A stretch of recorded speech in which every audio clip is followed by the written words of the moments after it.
ॐ विश्वानि देव सवितर्दुरितानि परासुव यद्भद्रं तन्नासुव।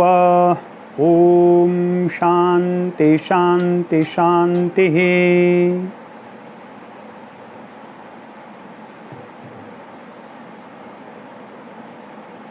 योग दर्शन में दो दिनों में हमने जो चर्चा की, जो पढ़ा, उसका एक बार पुनः स्मरण करते हैं। योग समाधि का नाम है, एकाग्रता का नाम है। हमारा चित्त वृत्तियों के अनुसार आचरण करता है, अमल हो जाता है।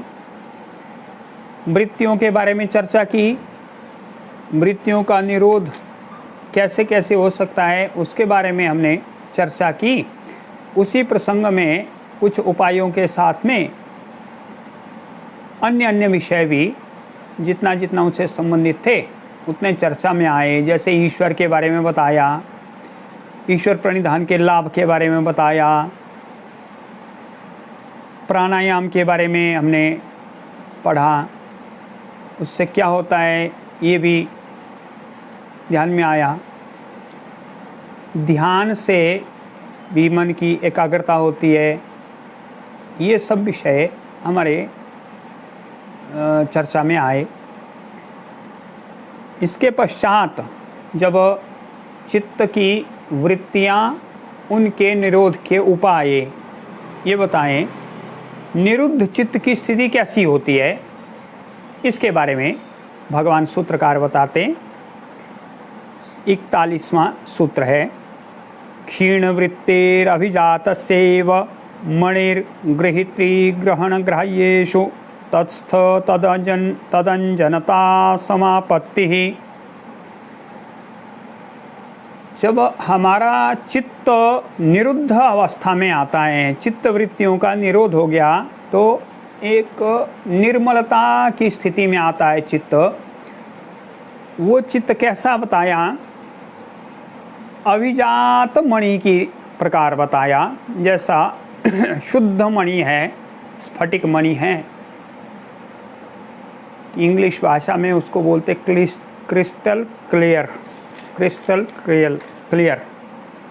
वैसे क्रिस्टल क्लियर स्थिति में आता है तो उसमें अंजनता आती है, उसमें बाहर के विषय उसमें आभासित होते हैं, आभास आता है। किन का आभास आता है? सूत्र का कहते हैं 3 प्रकार का आभास आता है। ग्रहीता, ग्रहण, ग्राह्य, ये 3 विषय की अंजनता उसमें आती है। उसमें ग्राह्य विषय हैं, संसार के अन्य सभी विषय ये ग्राह्य विषय हैं। जिन जिन का भी ग्रहण किया जा सकता है वो ग्राह्य विषय हैं। ग्रहण विषय हैं हमारी इंद्रियां, मन, इनके द्वारा हम ग्राह्य विषयों को ग्रहण करते हैं, इसलिए ये ग्रहण विषय हैं। ग्रहण, इंद्रियां, मन, इन सब की भी अंजनता चित्त में आती है, इन सब का भी आभास चित्त में होता है। तीसरा बताया ग्रहीता। ग्रहीता है ग्रहण करने वाला, हमारा आत्मा। इन तीनों की अंजनता, इन तीनों का आभास, इन तीनों की छाया उस निर्मल चित्त में आती है जिसकी वृत्तियों का निरोध हो गया। निरुद्ध चित्त में किन किन की आती है? ग्रहीता, ग्रहण और ग्राह्य। ग्रहीता हमारा आत्मा है, ग्रहण इंद्रियां और मन है, और ग्राह्य विषय संपूर्ण दृश्य जगत या अदृश्य भी, जिसको ग्रहण किया जा सकता है। ऐसी ये अंजनता आती है, उसको समापत्ति कहते हैं या समाधि कहते हैं उसको भी। तो ऐसे ये समाधि की स्थिति आती है जब इन तीनों की छाया निर्मल चित्त में, निरुद्ध चित्त में, वृत्तियों का निरुद्ध जिसमें हो गया वैसे चित्त में पड़ती है, तो वो समापत्ति नाम समाधि नाम योग, ऐसे उसकी समापत्ति होती है, उनका आभास होता है। अगले सूत्र में बताया वो सवितर्का समापत्ति क्या है, इसके आगे बताया सवितर्का निर्वितर्का सविचारा निर्विचारा। सूत्रकार कहते तत्र शब्दार्थ ज्ञान विकल्पैः संकीर्णा सवितर्का समापत्ति।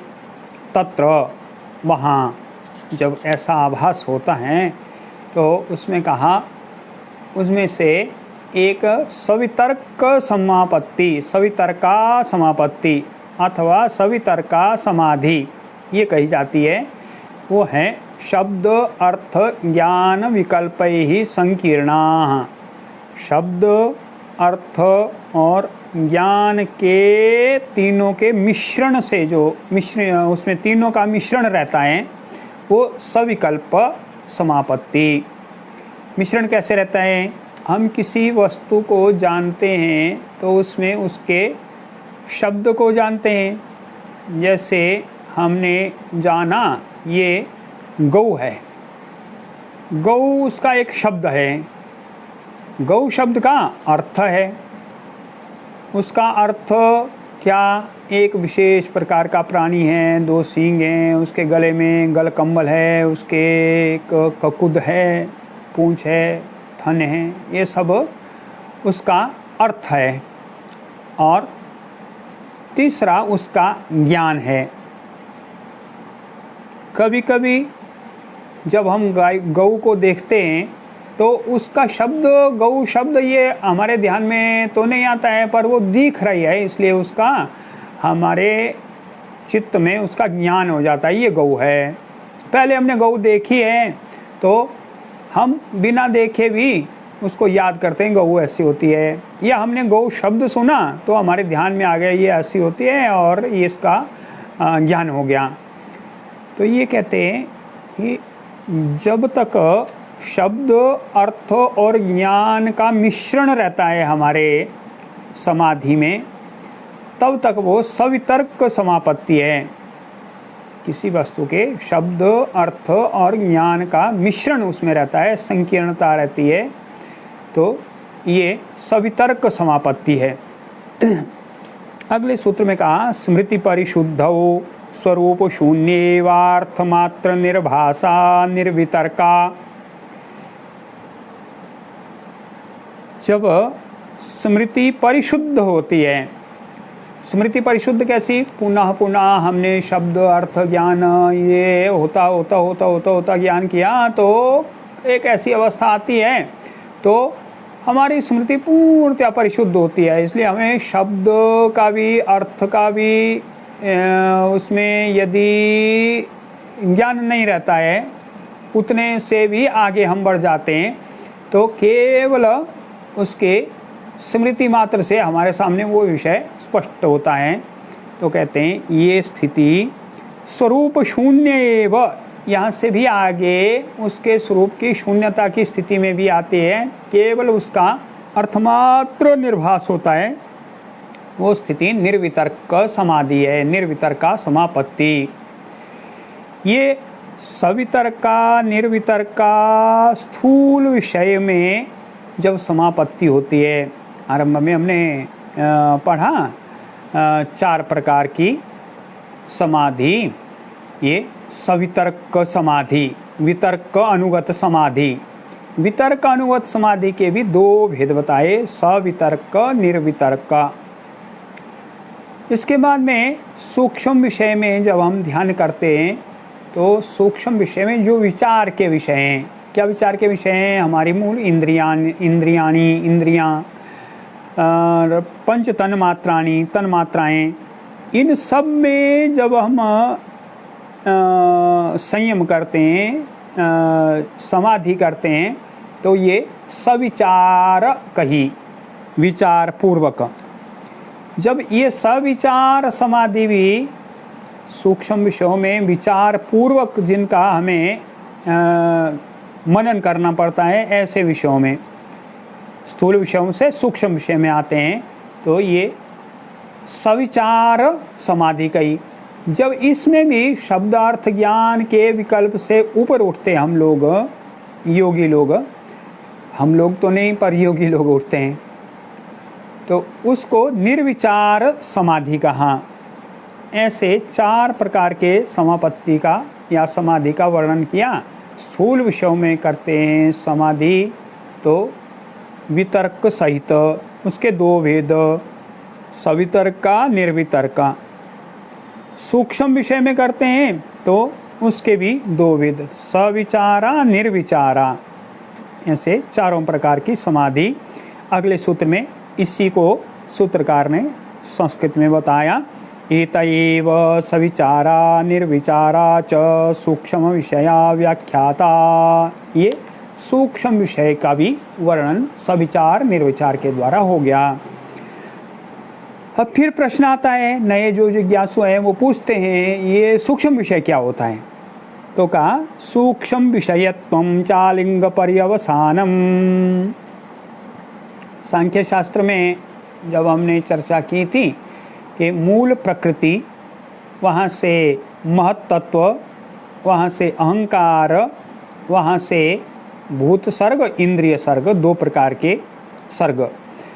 तो भूत सर्ग तामस अहंकार और राजस अहंकार, थोड़ा आभास उसमें सात्विक अहंकार, इससे 5 तन मात्राएं और महाभूत। और इंद्रिय सर्ग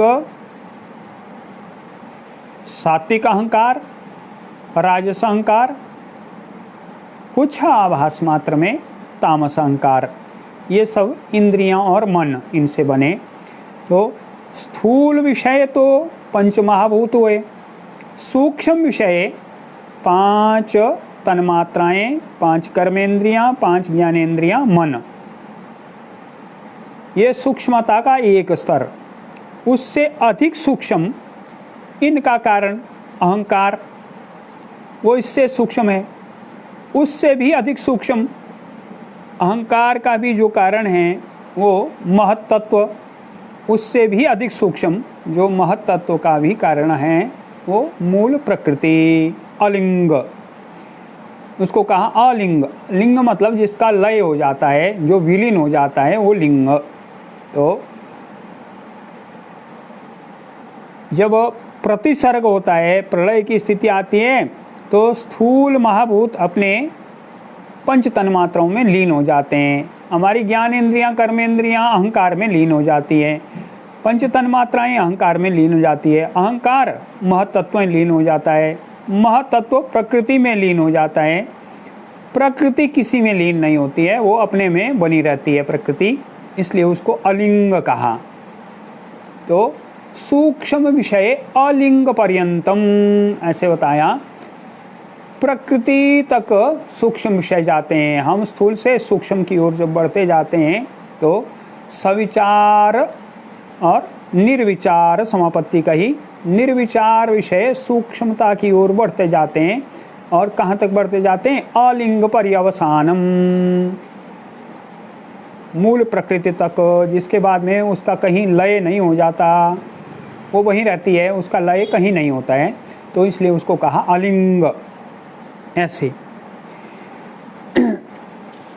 अगले सूत्र में कहते ताएव सवीज समाधि, ताहा वो सब, ताहा स्त्रीलिंग शब्द है, बहुवचन में करी ताहा, यथा सा तो एक वचन में, स्त्रीलिंग में वो, और ताहा स्त्रीलिंग में, बहुवचन में ताहा। ताहा समाधयः सवीजः समाधि इति उच्यन्ते, वो समाधियाँ सवीज समाधि कही जाती हैं। क्यों सवीज हैं? क्योंकि इनमें कोई न कोई आलम्बन का विषय रहता है, किसी न किसी विषय को हम आलम्बन करते हुए समाधि की स्थिति में जाते हैं, इसलिए उनको सवीज समाधि कहा। कौन कौन सी सवीज समाधि हुई? 4 हुई, सवितर्का, निर्वितर्का, सविचारा, निर्विचारा, ऐसे ये सवीज समाधि। अगले सूत्र में निर्विचार समाधि जो चौथी अवस्था समाधि की है उसके बारे में और आगे कहा, निर्विचार वैशारद्ये अध्यात्म प्रसादः। जब निर्विचार समाधि की विशारद्य अवस्था आती है, विशारदनम खुल जाती है, वो विकसित हो जाती है, उसकी और ऊंची अवस्था आ जाती है, तो अध्यात्म प्रसादः, तो अध्यात्म प्रसाद प्राप्त होता है, अपने आप को जानने की स्थिति आ जाती है, इसे अध्यात्म प्रसाद कहा। तो अध्यात्म प्रसादः कदा निर्विचार वैशारद्ये, जो निर्विचार समाधि की विशारद अवस्था आती है, उन्नत अवस्था आती है। निर्विचार वैशारद्ये अध्यात्म प्रसाद, अध्यात्म प्रसाद होता है, अध्यात्म की उपलब्धि होती है, तो उसमें से क्या हो जाता है, अध्यात्म प्रसाद हो गया तो क्या हो गया, तो उसमें बताया ऋतम भरा तत्र प्रज्ञा, उस अवस्था में हमारी प्रज्ञा, प्रज्ञा बुद्धि को कहते हैं, हमारी बुद्धि ऋतम भरा हो जाती है, ऋतम भरा सत्य को धारण करने वाली हो जाती है। नहीं तो हम दुनियादारी में जी रहे होते हैं, लोक में जी रहे होते हैं, विश्व संसार ये सब हमें प्रभावित करते हैं, या शास्त्र पढ़कर हमें लगता हाँ ऐसा ही है, जब तक वो हमारे दिमाग में रहता है तब तक ठीक है, बाद में हम उसको भूल जाते हैं। परंतु यदा अध्यात्म प्रसादा भवति, जब अध्यात्म प्रसाद हो जाता है तो ऋतम भरा तत्र प्रज्ञा, तो हमारी प्रज्ञा ऋत को धारण करती है, सत्य को धारण करती है, फिर वो सच्चाई पर, सत्य पर टिक जाती है, ऐसे कहा। उस ऋतम भरा प्रज्ञा का क्या फल है ये अगले सूत्र में बताते हैं। श्रुतानुमान प्रज्ञाभ्याम अन्य विषया विशेषार्थत्वात्, तो कहाँ विशेष अर्थ वाली होने के कारण से इसकी विशेषता है ऋतम भरा प्रज्ञा की, इसलिए इसमें कुछ विशेष प्रकार का ज्ञान पैदा हो जाता है। कैसा ज्ञान होता है, सामान्य स्थिति में हमारा ज्ञान श्रुत और अनुमान से होता है, हम बुद्धि से काम करते हैं, देखते हैं, देखने से सभी का ज्ञान होता है, सभी देखते हैं, सभी मनुष्य देखते हैं, उसमें तो कोई विद्वान हो और कोई सामान्य हो, दिखता है सबको। इंद्रियों से अनुभव सभी करते हैं, उनको स्पर्श की अनुभूति होती है, योगियों को भी होती है, हमें भी सूंघने पर गंध आती है, योगियों को भी आती है। तो ऐसे इंद्रिय विषय तो समान है, हमारे भी हैं, योगियों के भी हैं, पर जो अधिक बुद्धिमान लोग हैं वो श्रुत, इसलिए बहुश्रुत, उन्होंने बहुत कुछ पढ़ा, बहुत कुछ सुना, बहुत कुछ जाना, इसलिए उनका ज्ञान हमारे से अधिक होता है। और भी विद्वान लोग जो उनसे भी अधिक जानते हैं वो अनुमान करते हैं, अच्छा ऐसा होने वाला है, अब ये स्थिति पैदा हो गई तो 1 वर्ष बाद ऐसा हो सकता है, तो वो अनुमान से भी जानते हैं, अधिक बुद्धिमान हैं। पर कहते हैं जब ये ऋतम भरा प्रज्ञा उत्पन्न होती हैं तो वो विशेष अर्थ वाली है, इसलिए ऐसी स्थिति में श्रुत ज्ञान से, अनुमान ज्ञान से भी अन्य प्रकार का एक ज्ञान उत्पन्न होता है, अन्य प्रकार की बुद्धि, अन्य प्रकार की प्रज्ञा उत्पन्न होती है। क्यों, ये विशेष अर्थ वाली है, इसलिए सूत्रकार दोबारा उसी सूत्र को पढ़ते हैं। श्रुतानुमान प्रज्ञाभ्याम अन्य विषया विशेषार्थत्वात्, वो ऋतम भरा प्रज्ञा श्रुत अनुमान प्रज्ञा से अन्य विषय को जानने वाली प्रज्ञा है। क्यों, विशेष अर्थ के कारण से। आगे उसके और आगे बढ़े तो सूत्रकार, भगवान सूत्रकार बोलते तज्जह संस्कारो अन्य संस्कार प्रतिबंधी, तज्जह उससे जन्म लेने वाला है, उससे पैदा होने वाला, जैसे पंकजह, पंक से पैदा होने वाला, कीचड़ में पैदा होने वाला कमल, पंकजह, ऐसे ज, तो तज्जह उससे जन्म लेने वाला है, उससे पैदा होने वाला, किससे पैदा होने वाला है, ऋतम भरा प्रज्ञा से पैदा होने वाला। संस्कारः, संस्कार, उससे उत्पन्न होने वाला संस्कार अन्य संस्कार प्रतिबंधी, अन्य संस्कार को प्रतिबंध करने वाला होता है। अन्य जो भी संस्कार इससे पहले हमारे चित्त में हैं उन सबको रोक देता है वो। इसलिए कहा उस ऋतंभरा प्रज्ञा से उत्पन्न होने वाला ज्ञान अन्य संस्कार को रोक देता है, रोकने वाला होता है। आगे कहते तस्यापि निरोधे सर्वनिरोधात् निर्वीजः समाधि, उसके निरोध करने से भी, उसके निरोध होने पर, उसके भी निरोध होने पर, जब वो अन्य संस्कार उस संस्कार के कारण से रुक गए, निरुद्ध हो गए, प्रतिबंधित हो गए, तो अंत में उस संस्कार के भी निरुद्ध होने पर, उसका निरोध करने पर सर्वनिरोधात्, सब कुछ निरुद्ध हो गया।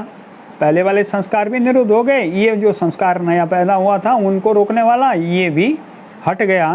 तो निर्वीजः समाधि, तो निर्वीज समाधि हो जाती है। ऐसे ये पहले पाद में बताया योग के बारे में, चित्त की वृत्तियों के बारे में, 5 प्रकार की वृत्तियाँ, उनके निरोध के उपायों के बारे में। निरोध होने पर हमारा चित्त निरुद्ध चित्त होता है, निर्मल चित्त होता है, उसमें 3 प्रकार के छवि आ जाती है। किसकी छवि आती है? ग्रहण करने वाले हमारी आत्मा की छवि आती है। जिस साधन से हम ग्रहण करते हैं, इंद्रियां और मन, उनकी छवि आ जाती है। जिसको ग्रहण करते हैं ये दृश्य जगत, उसकी छवि आ जाती है। उसको समापत्ति कहते हैं, समाधि कहते हैं। वो समाधि 2 प्रकार की बताई, उनके भी 2 भेद बताए। एक सविकल्प, सविकल्प, दूसरी सविचार, विकल्प से विचार से। सविकल्प में बताया शब्दार्थ ज्ञान से जब संकीर्ण होती है। निर्विकल्प है जो केवल अर्थमात्र उसकी आभास रहता है, शब्दार्थ ज्ञान से वो ऊपर उठ जाते हैं, तो ये निर्विकल्प। और ये सविकल्प निर्विकल्प स्थूल विषयों में होती है। जो सूक्ष्म विषय हैं उनमें समाधि होती है सविचार निर्विचार। सूक्ष्म विषय कहाँ तक कहें? अलिंग पर्यवसानम, जिसका कहीं लय नहीं हो जाता है, लय नहीं होता है, ऐसी प्रकृति पर्यंत सूक्ष्म विषय हैं, वहाँ तक समाधि कर सकते। जब ऐसे विषयों में समापत्ति होती है तो निर्विचार समापत्ति की विशारद अवस्था आती है, बहुत उन्नत अवस्था आती है, ऊंची अवस्था आती है, तो अध्यात्म प्रसाद होता है। उससे ऋतंभरा प्रज्ञा हमारे में उत्पन्न होती है। वो ऋतंभरा प्रज्ञा अन्य प्रज्ञा से बढ़कर है, विशेष प्रकार का ज्ञान होता है। उस ज्ञान से अन्य संस्कार रुक जाते हैं। बाद में उस संस्कार को भी रोक देने से निर्बीज समाधि प्राप्त होती है। ऐसे प्रथम समाधि पाद में समाधि का वर्णन किया, योग का वर्णन किया। क्या है योग? दूसरा पाद भी आरंभ करते हैं। दूसरा पाद साधना पाद, साधना पाद है दूसरा पाद। साधना पाद में आरंभ में बताया क्रिया योग। क्रिया योग क्या है? तपस्वाध्याय ईश्वर प्रणिधानानि क्रिया योग। 3 साधनों को क्रिया योग का नाम दिया। क्या क्या साधन है? तप, स्वाध्याय, ईश्वर प्रणिधान। तप कहते हैं द्वंद्वों को सहन करने की क्षमता बढ़ाना। हमारे जीवन में निरंतर रूप से द्वंद्व रहते हैं, कभी सुख है, कभी दुख है, कभी गर्मी है, कभी सर्दी है, कभी कष्ट है, कभी आनंद है, कभी अच्छे लोग मिल गए, कभी बुरे लोग मिल गए, कभी हमें अपने कार्य में सफलता मिली, कभी असफलता मिली। तो ऐसे द्वंद्व हैं, उन सबको सहन करने की क्षमता बढ़ाना। जब हमारे अनुकूल होता है तो अत्यधिक प्रसन्नता हम नहीं प्रकट करते, ना योगी नहीं प्रकट करते, और जब अत्यंत प्रतिकूल परिस्थिति आती है तब रोना चिल्लाना नहीं मचाते। तो ऐसे ये तप है, उसका निरंतर रूप से अभ्यास करना तप। स्वाध्याय, स्वयं होते हुए अच्छे शास्त्रों का, ईश्वर विषय का चिंतन का, मनन का अभ्यास करना। स्वाध्याय, स्वयं के बारे में भी चिंतन करना, ये स्वाध्याय।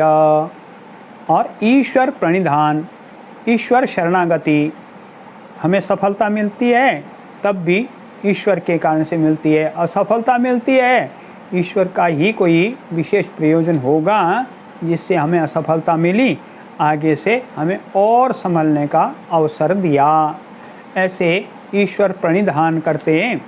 तो इन तीनों के बारे में कहा, ये क्रिया योग हैं, जीवन में इनको आचरण में लाते हैं, वो क्रिया योग। तप स्वाध्याय ईश्वर प्रणिधानानि क्रिया योग। आगे साधन पाद का दूसरा सूत्र कहा, इनसे क्या होता है जब क्रिया योग का आचरण करते हैं योगी, तो उससे उसका फल क्या है? फल बताए उसका, समाधि भावनार्थ क्लेश तनुकरणार्थश्च। उनका प्रयोजन समाधि भावना है, उससे समाधि में हमारी भावना बनती है, उस दिशा में हम आगे बढ़ते हैं और क्लेश क्षीण हो जाते हैं, पतले पड़ जाते हैं या दुबले हो जाते हैं। तनु अर्थ इसको कहा, जैसे हमने एक शरबत बनाया, 1 गिलास शरबत, उसमें 4 गिलास और पानी डाल दिया तो वो तनु हो गया, पतला पड़ गया। या एक लकड़ी का डंडा है, उसको हमने छील दिया तो वो और पतला हो गया, उसको भी कहा तनु। ऐसे क्लेश तनु करणार्थ, ये दोनों प्रयोजन बताए क्रिया योग के। क्या क्या? समाधि भावना और क्लेश तनुकरण। ऐसे क्रिया योग से दोनों प्रयोजन होते हैं। अब नया शब्द आया क्लेश, क्या है? अगले सूत्र में बताया क्लेशों के बारे में। अविद्या स्मिता राग द्वेषाभिनिवेशाः क्लेशाः। अविद्या, अस्मिता, राग, द्वेष, अभिनिवेश, ये क्लेश हैं, 5 क्लेश हैं। अविद्या, अस्मिता, राग, द्वेष, अभिनिवेश, क्लेशाः। क्लेशों के बारे में कुछ और विशेष बात बताई अगले सूत्र में। अविद्या क्षेत्रम उत्तरेषां प्रसुप्त तनुविच्छिन्नोदाराणाम। उन सब का क्षेत्र अविद्या है। क्षेत्र कहते हैं खेत को। खेत क्यों है? वो हमारे पास में जो बीज होते हैं उनको खेत में बो देने से वो बढ़ जाते हैं। अगर खेत नहीं मिलता उनको तो वो बीज उतने ही रहते हैं, आगे नहीं बढ़ पाते हैं। वैसे कहा जो 4 अन्य क्लेश हैं, अस्मिता, राग, द्वेष, अभिनिवेश, उन्हें जब क्षेत्र मिलता है, अविद्या रूपी क्षेत्र मिलता है, तो वो वहाँ पर उनकी फसल बढ़ती जाती है, वो क्लेश अधिक हो जाते हैं। क्यों हो जाते हैं? उनको अविद्या का खेत मिल गया, उस खेत में उनका फसल हो गई तैयार। इसलिए कहा अविद्या क्षेत्रम उत्तरेशम। उत्तरेशम उत्तरवर्तियों का, उसके बाद जो कहे गए 4 क्लेश, उनका क्षेत्र है अविद्या। उनके बारे में एक विशेष और बात बताई, प्रसुप्त तनु विच्छिन्नोदाराणाम। प्रसुप्त क्लेश जब सोए रहते हैं, उनकी स्थिति रहती है, वो प्रकट तो नहीं हुए पर वो सोई हुई अवस्था में रहते हैं, उनको प्रसुप्त क्लेश कहा गया है। वो दिखाई नहीं दे रहे हैं, क्लेश तो हैं पर दिख नहीं रहे हैं, वो प्रसुप्त क्लेश हैं। तनु, वो पतले पड़ गए हैं, क्रिया योग के माध्यम से या अन्य साधनों से वो कमज़ोर पड़ गए हैं, पर क्लेश तो हैं, ये तनु हैं। विच्छिन्न वो दबा दिए गए हैं या थोड़ा हटा दिए गए हैं, ऐसे विच्छिन्न हैं। उदार, उदार जो दिख रहे हैं एक समय में, उदार क्लेश। ये क्लेश कभी कभी 2-3 क्लेश एक साथ दिखते हैं, कभी कभी कोई एक क्लेश बहुत मात्रा में दिखता है, उसको कहते हैं उदार हो गया वो क्लेश। ये उदार, जैसे राग, किसी के साथ में हमारा लगाव हो गया तो वो राग क्लेश उसमें में उदार हो गया। उसमें में अन्य क्लेश विच्छिन्न रहते हैं, वो हटे हुए दबे हुए रहते हैं, या कुछ क्लेश प्रसुप्त अवस्था में रहते हैं, सोए रहते हैं, दिखाई नहीं देते हैं। ऐसे विच्छिन्न और उदार, ये दो बताया। उदार का अर्थ है जब वो क्लेश अपने दिखाई देते हैं, प्रकट होते हैं, सबको मालूम होता है हाँ ये वैसा हो गया, अन्य के भी ध्यान में आते हैं, दूसरों के भी। विच्छिन्न है जब एक दबा हुआ है वो क्लेश, अभी दूसरे क्लेश के कारण से वो विच्छिन्न है। तनु वो कमज़ोर पड़ गया है, दुबला हो गया या पतला पड़ गया, तो प्रसुप्त वो सो गया, दिखाई नहीं दे रहा है, उसका प्रकटीकरण नहीं है। ऐसे कहा इन सब क्लेशों का क्षेत्र अविद्या है। अब क्लेशों के बारे में एक एक की व्याख्या की। क्या है क्लेश? पहले अविद्या के बारे में बताया। अनित्या शुचि दुःखानात्मसो नित्य शुचि सुखात्म ख्यातिरविद्या। 4 विशेषण बताए। जब अनित्य में हम नित्य भावना करते हैं, नित्य ख्याति, जैसे हमारा शरीर अनित्य है, सदा सर्वदा के लिए हमारे पास में नहीं है, ये शरीर अनित्य है, हम उससे नित्य समझते हैं, ये नित्य ही रहेगा। अनित्य, अनित्य में नित्यता की ख्याति। अशुचि, जो पवित्र नहीं है, उसे हम पवित्र समझते हैं, ये पवित्र है, वास्तव में नहीं है पवित्र।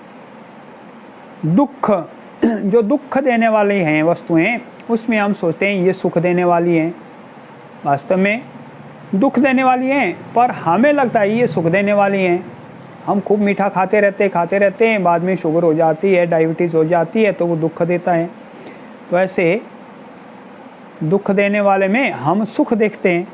और अनात्म में आत्मख्याति, जो हमारा अनात्मा है, जो आत्मा नहीं है, उसमें हम आत्मा देखते हैं। जो हमारा आत्मीय नहीं है, उसको हम आत्मीय समझते हैं। वैसे उसका नाम अविद्या है। क्या?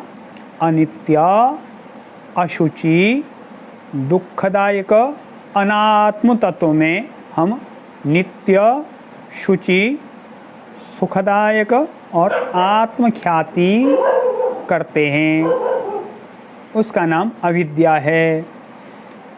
ऐसे अविद्या कहा। अस्मिता क्या है? अगले सूत्र में बताया। दृग्दर्शन शक्तियोरेकात्मतेव अस्मिता। दृक् शक्ति और दर्शन शक्ति, इनका नाम, इनकी एकात्मता हमें आभासित होती है, हमें लगता है एक ही है ये, उसका नाम अस्मिता है। दृक् शक्ति क्या है? हमारी आत्मा है, वो देखता है, आत्मा देखता है, वो दृक् शक्ति है। दर्शन शक्ति हमारी इंद्रियां, मन, ये दर्शन शक्ति है, इनके द्वारा देखता है, पर हमें लगता है एक ही है, हम उसको एक ही सोचते हैं। मन ही मैं हूँ या हमारी इंद्रियां ही मैं हूँ, इसलिए मैं देखता हूँ। देखती तो इंद्रियां हैं, उन इंद्रियों के द्वारा एक छवि हमारे मन पर आती है। मन तो आत्मा नहीं है, पर हमें क्या आभास होता है? मैं देख रहा हूँ, मैंने देखा। तो किसने देखा? देखा तो इंद्रियों ने, उसकी छवि बनी मन में, उसका एक आभास मेरे साथ में जुड़ा, तो इसको दर्शन शक्ति और दृक् शक्ति वो हमें एक जैसा ही प्रतीत होता है, इनकी एकता ही लगती है हमें, एक ही लगता है, ये तो एक ही है। मैं अलग हूँ और जो देखने के साधन है वो अलग हैं, ऐसा हमें नहीं लगता है, तो उसका नाम अस्मिता। तीसरा क्लेश कहा सुखानुशयी रागः, जो सुख के पीछे पीछे पीछे जाता है उस भाव का नाम राग है। हमें सुख मिला किसी के साथ बातचीत करने में, तो हम दोबारा उनसे बातचीत करना चाहते हैं, तो इसका नाम राग है। या हमें सुख मिला कोई अच्छी बढ़िया चीज़ खाने में, तो हमारा उसमें राग हो गया।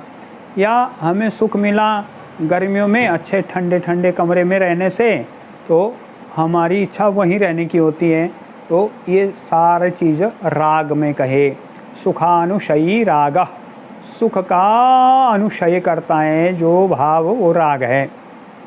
दुखानुशयी द्वेषः, अगला क्लेश कहा द्वेष। द्वेष क्या है? दुखानुशयी, जो दुख का अनुसरण करता है। दुख विषय आ गया तो हमारी स्मृति में बना रहता है, इसलिए दुख से हम दूर भागना चाहते हैं। जब भी उसको याद करते हैं तो हम दूर भागना चाहते हैं उससे, तो उससे जो हमारे मन में प्रतिक्रिया होती है उसका नाम द्वेष। ऐसे द्वेष। पांचवा क्लेश अभिनिवेश। अभिनिवेश कहते हैं मृत्यु से भय, वो अभिनिवेश है।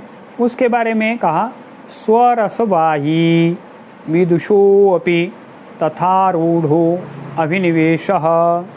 ये स्वरसवाही है, अपने आप ही ये सभी में आ जाता है, इसको बाहर से नहीं भरना पड़ता है, सब में आ जाता है। मनुष्य है, पशु है, पक्षी है, प्राणी है, सभी उसी स्थिति में रहना चाहते हैं, उस स्थिति को छोड़ना नहीं चाहते हैं। ये स्वरसवाही है।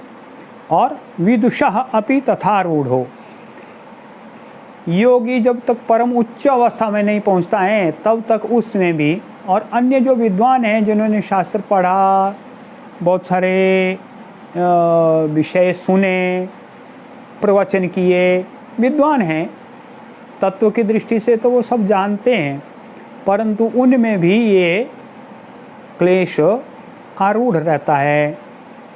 जैसे अन्य सामान्य मनुष्य में रहता है, वैसे विद्वानों में भी रहता है। वो भी डरते हैं मरने से, वो भी नहीं चाहते हैं मरना, स्थिति को छोड़ना नहीं चाहते हैं। विद्वान भी उसमें बना रहना चाहते हैं। इसलिए कहा ये सभी के चित्त में बैठा हुआ है, उसमें कोई विद्वान है मूर्ख है ऐसा नहीं, तो विद्वानों के भी चित्त में ये क्लेश सभी में रहता है। ऐसे विदुषो अपि तथारूढ़ो, विदुषः अपि तथा आरूढ़ः अभिनिवेशः, ऐसे ये संस्कृत में कहा। ऐसे 5 क्लेशों के बारे में भगवान पतंजलि महामुनि ने बताया। ये 5 क्लेश हैं। इनका तनुकरण होता है। तनुकरण नाम ये पतले पड़ जाते हैं, दुबले पड़ जाते हैं, कमज़ोर पड़ जाते हैं। कैसे? क्रिया योग से। समाप्त तो नहीं होते क्रिया योग से, परंतु उससे ये क्षीण हो जाते हैं, ये अपना प्रभाव नहीं दिखा पाते हैं क्रिया योग जो अभ्यास करते हैं।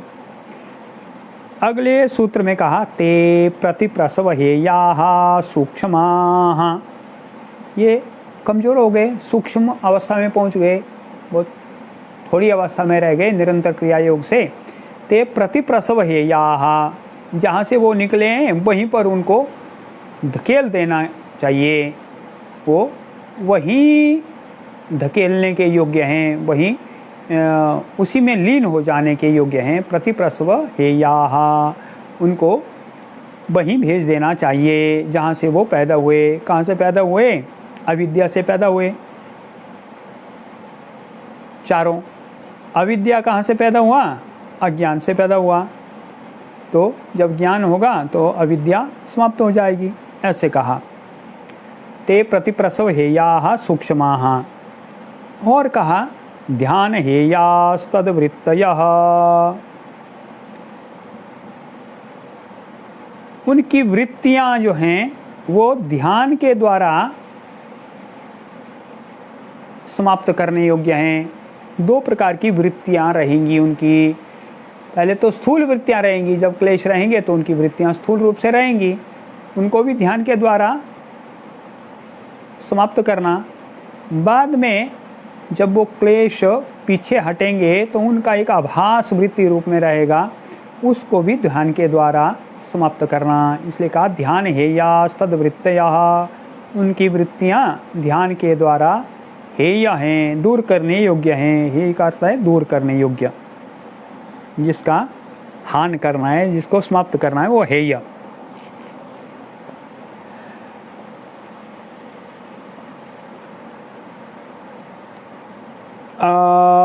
हाँ, इससे और आगे बढ़ते हैं।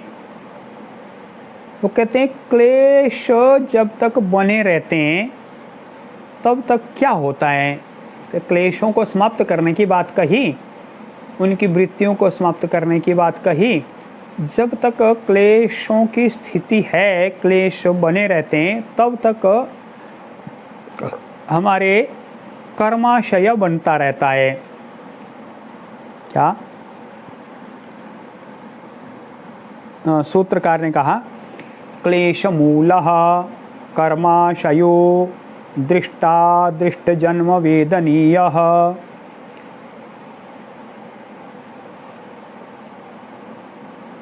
क्लेश है मूल जिसका, ऐसे कहा क्लेश मूलः,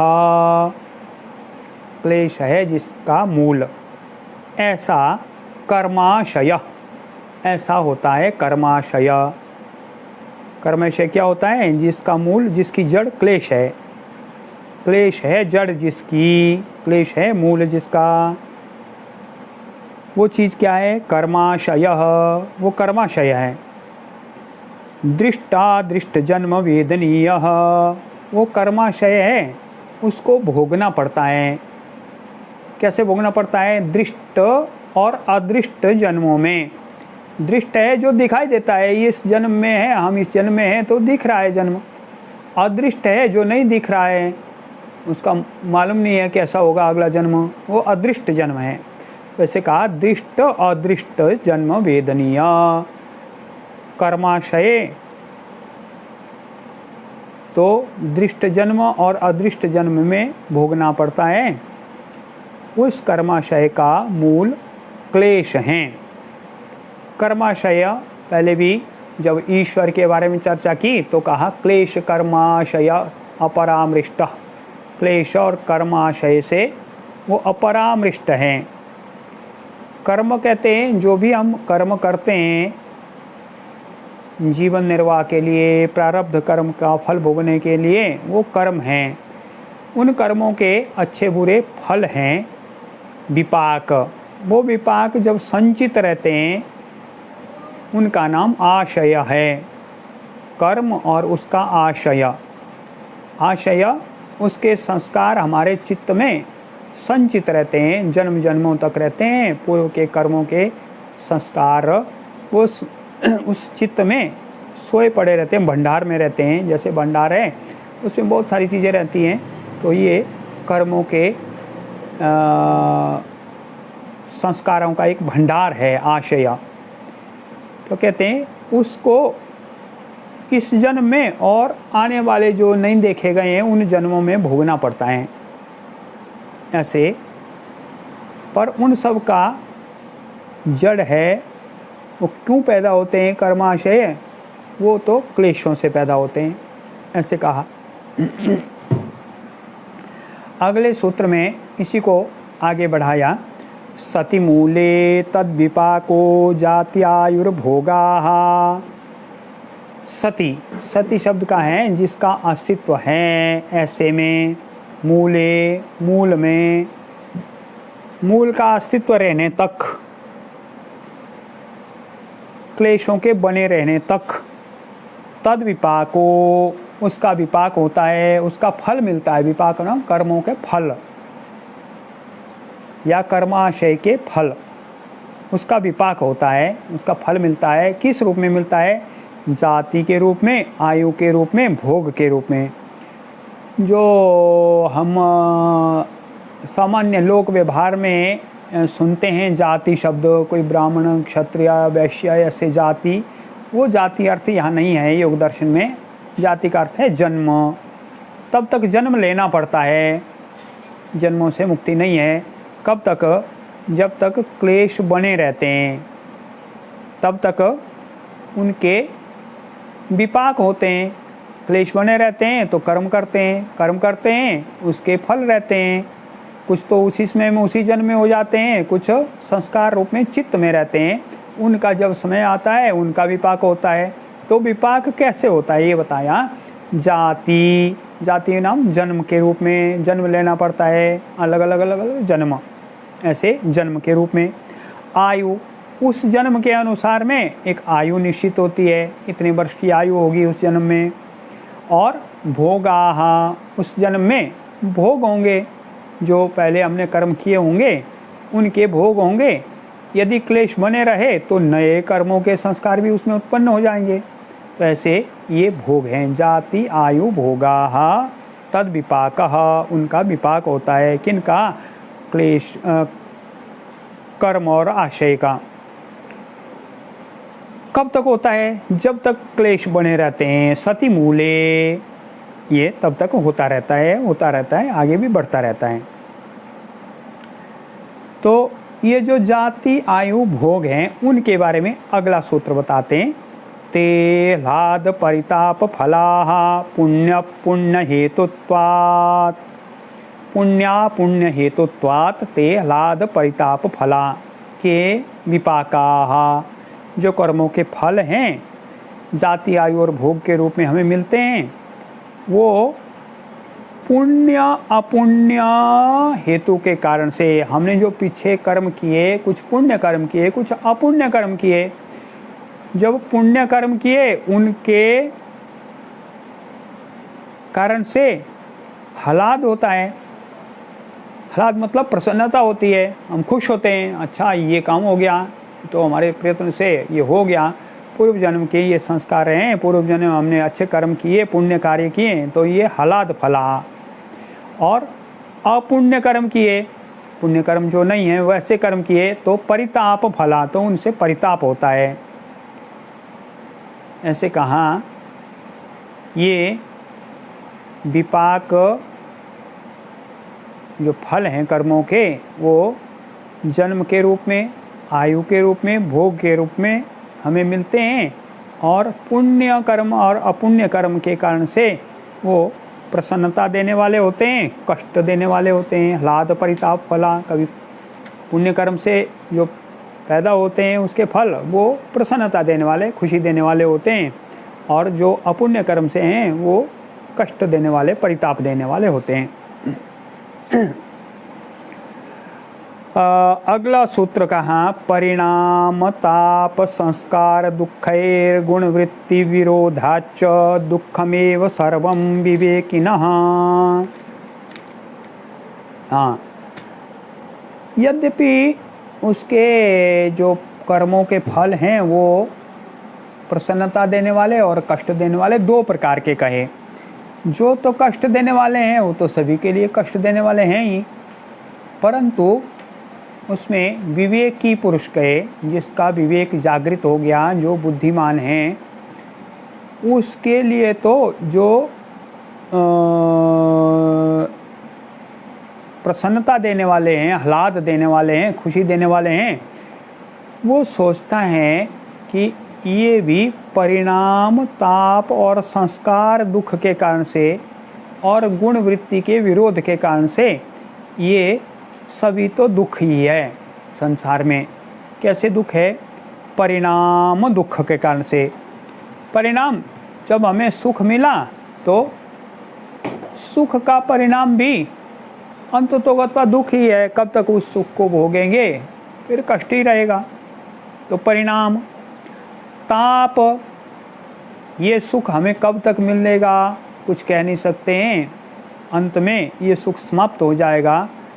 तो हमें हमारे मन में ताप होता है, हमारे पास में खूब सारा धन आ गया, उसकी रक्षा करने के लिए चिंता करनी पड़ती है, तो ये ताप दुख है।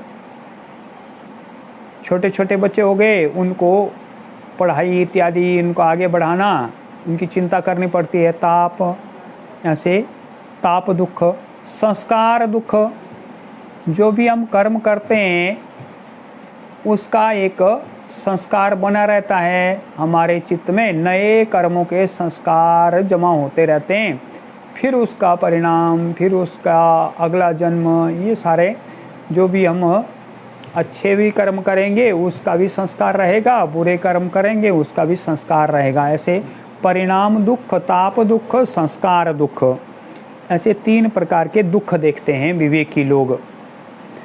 और क्या देखते हैं वो? गुण वृत्ति विरोध को देखते हैं। गुण वृत्ति विरोध, गुणों की वृत्ति में परस्पर विरोध है। जैसे सत्व गुण है वो प्रकाशशील है, वो ज्ञान पैदा करता है, उससे हमें हल्कापन आता है। रजोगुण है वो क्रियात्मक गुण है, उससे सक्रियता बनी रहती है, निरंतर रूप से चंचलता बनी रहती है।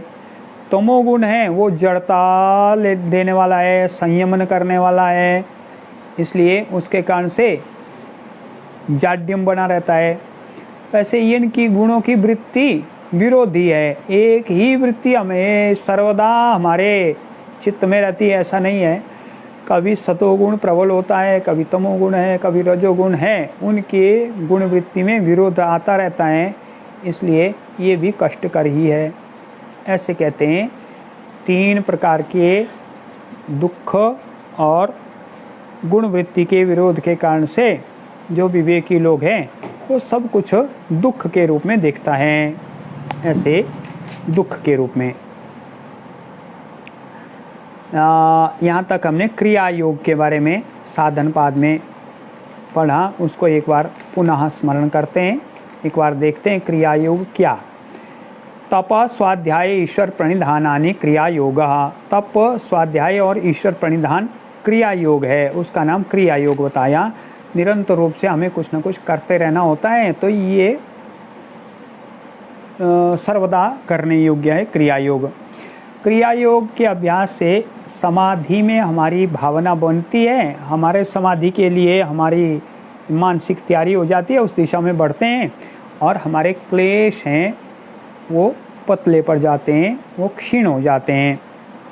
क्लेश क्या है? 5 कहा, विद्या, अस्मिता, राग, द्वेष, अभिनिवेशा, क्लेशा। उनमें से भी जो 4 क्लेश कहे गए हैं उनका क्षेत्र तो अविद्या है। और वो 4 क्लेश कैसे रहते हैं? एक साथ में चारों जागृत नहीं रहते हैं, कभी 1, कभी 2, कभी 3, कभी 1, ऐसे रहते हैं। जो क्लेश जागृत अवस्था में है वो उदार क्लेश कहलाता है। जो उसमें में दब गया, उदारता के कारण से दूसरा क्लेश दब गया, वो विच्छिन्न है। और जो क्लेश दुबले हो गए, तनु हो गए, वो तनु हैं। और जो अभी सोए पड़े हैं, दिखाई नहीं दे रहे हैं, वो प्रसुप्त हैं। ऐसे इन चारों का क्षेत्र अविद्या है। फिर चारों के बारे में बताया एक एक का स्वरूप। अविद्या क्या है? अनित्य, अशुचि, दुख, अनात्म वस्तुओं में नित्य, शुचि, सुख और आत्म भाव की अनुभूति, ये अविद्या है। अस्मिता, दृक् शक्ति, दर्शन शक्ति की एकात्मता ही अस्मिता है। दृक् शक्ति जो दृष्टा शक्ति है, और दर्शन शक्ति जिनके माध्यम से दृष्टा देखता है, इंद्रियां, मन, ये दर्शन शक्ति है। इनकी एकात्मता, इनको एक ही समझना, ये अस्मिता है। सुखानुशयी राग, सुख का अनुशय करता है, सुख के पीछे जो चलता है वो भाव राग है। दुखानुशयी द्वेषा, दुख के पीछे जो भाव चलता है वो द्वेष है। स्वरसवाही विदुषोपि तथा रूढ़ो अभिनिवेशः, जो अपने आप उत्पन्न होता है, अपने आप वो रस प्राप्त करता है, और विद्वान लोगों को भी में भी वो वैसा ही रहता है जैसे अन्य सामान्य लोगों में रहता है। उस क्लेश का नाम अभिनिवेश है। मृत्यु से भय रूप में अभिनिवेश है। हम इसी स्थिति में ही बने रहें सर्वदा के लिए, ये भाव मन में रहना, ये अभिनिवेश है। तो कहा ये क्लेश प्रतिप्रसव है या सूक्ष्माः, जहाँ से पैदा हुए वहीं धकेलने के योग्य हैं ये, और जो सूक्ष्म किए गए हैं वो सूक्ष्म किए क्रिया योग से, पर समाप्त तो नहीं हुए, इसलिए उनको वहीं धक्का मार दो जहाँ से वो आए। और ध्यान है यस्तद्वृत्तयः, उनकी वृत्तियाँ ध्यान के द्वारा समाप्त करने के योग्य हैं, समाप्त करना चाहिए। और बताया